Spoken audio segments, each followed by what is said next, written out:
অবশেষে টিআই প্যারেডে ধৃত 5 জনকেই শনাক্ত করলেন দুর্গাপুরের নির্যাতিতা। সহপাঠী মূল চক্রী বলে দাবি আইনজীবীর। মাত্র একবার দেখে ধৃত 5 যুবককে শনাক্ত করলেন দুর্গাপুরের বেসরকারি মেডিকেলের ডাক্তারি ছাত্রী। তবে টিআই প্যারেডে সহপাঠীকে রাখা হয়নি, কারণ ছাত্রীর সহপাঠী তিনি তাকে তো আগে থেকেই চিনতেন। শুক্রবার আদালতের নির্দেশ অনুযায়ী ধর্ষণকাণ্ডে টিআই প্যারেড হয় দুর্গাপুর উপ সংশোধনাগারে। সেখানে তিনি ওই বেসরকারি মেডিকেল সংলগ্ন এলাকার ধৃত 5 যুবককে শনাক্ত করেন। এই ঘটনার মাস্টারমাইন্ড সহপাঠী ওয়াসেফ আলী বলেই দাবি করেন নির্যাতিতার আইনজীবী পার্থ ঘোষ। প্রসঙ্গত উল্লেখ্য, গত 10 অক্টোবর দুর্গাপুর আইকিউ সিটি হাসপাতালের 2য় বর্ষের ডাক্তারি ছাত্রী তার সহপাঠীর সঙ্গে বেরিয়ে গণধর্ষণের শিকার হন বলে অভিযোগ। এরপর প্রথমে গ্রেপ্তার করা হয় মেডিকেল কলেজ সংলগ্ন এলাকার 5 যুবককে। গ্রেপ্তার করা হয় সহপাঠী ওয়াসেফ আলীকেও।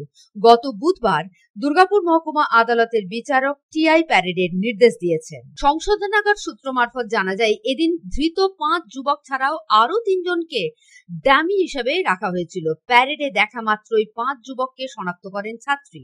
মাত্র 5 মিনিটে এই প্রক্রিয়া শেষ হয়। পুরো প্রক্রিয়া ভিডিওগ্রাফি করা হয়। সূত্রের খবর, ঘটনার দিন জঙ্গলে মোবাইলের আলোতে সব অভিযুক্তকেই দেখেছিল ওই ছাত্রী। এরপর উপ সংশোধনাগার থেকে নিউ টাউনশিপ থানার পুলিশ নির্যাতিতা এবং তার মাকে নিয়ে বেরিয়ে যায়। আগামী সোমবার ফের ধৃতদের আদালতে তোলা হবে।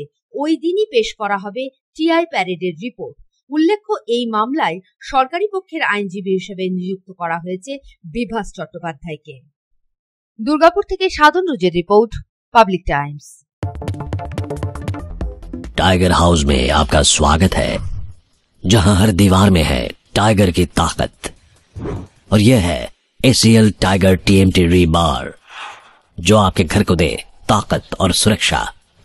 इसके अनोखे रिब डिजाइन साधारण TMT बार के मुकाबले देता है सर्वाधिक रिब एरिया वैल्यू, जो सर्वाधिक बॉन्ड की शक्ति प्रदान करता है सीमेंट के साथ। इस्पात के संयुक्त रसायन और एक एडवांस्ड क्वेंचिंग प्रक्रिया इसे प्रतिरोधी बनाते हैं आग और जंग से। कार्बन एंड मैंगनीज के संतुलित अनुपात इसे देता है सर्वोत्तम लचीलापन और प्रसारण की क्षमता, जो रखे भूकंप से सुरक्षित।